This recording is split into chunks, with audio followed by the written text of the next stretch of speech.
So my name is Andi MacKay. I am a ceramic artist. I recently graduated from Mass Art with my bachelor's in fine arts ceramics last year. Hi, I'm Rachael, and I am the creator of Marsh Mud, and I also am a ceramics artist. My ceramic scenes, I usually look for trying to communicate something that a lot of people can identify with. For scenes like the bathroom scene at the top, I really wanted to showcase what it feels like to feel a little bit empty, feel a little bit drained, and feel kind of alone. With scenes like healing after destruction, I really wanted to showcase a little bit more of a timepiece through a triptych.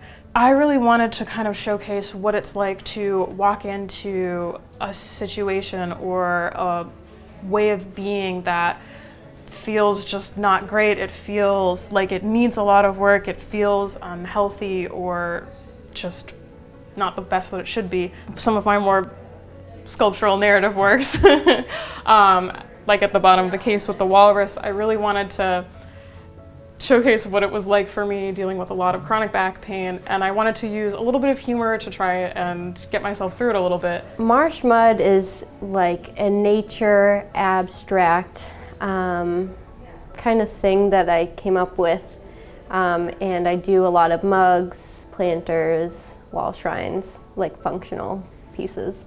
So when I first decided to put them onto theatrical sets, I was taking a lot of psychology courses at Mass Art, and there was this one article that really spoke to me about treating the brain a little bit like you would a house in like architecture. Whereas in early development, you have a foundation, and as you continue to grow, it's like adding bricks onto that foundation. So when I was making these sets, I really wanted it to feel like an internal world. When I think about the inside of like a brain and I'm thinking about these emotions, I think about these little tiny theatrical sets that are inside of all of us. I do a lot of mushrooms. I take a lot of inspiration for colors from like nature or the galaxy, and then I have a lot of animal-esque looking things, kind of creatures. It's a whirlwind. I started out focusing on our internal worlds and how they kind of grow and die a little bit based on whatever cycles we're going through in our lives. And later at my time at Mass Art, I started to focus more on the external world and natural elements. Not everything is always going to be perfect all the time. Sometimes it's going to be a little broken, it's going to be rough around the edges, it's going to be a little bit lackluster, but that still doesn't mean it's any less beautiful or strong or persistent through life. So when I think about all these like natural elements, it kind of is a little bit of a balance between internal and external worlds.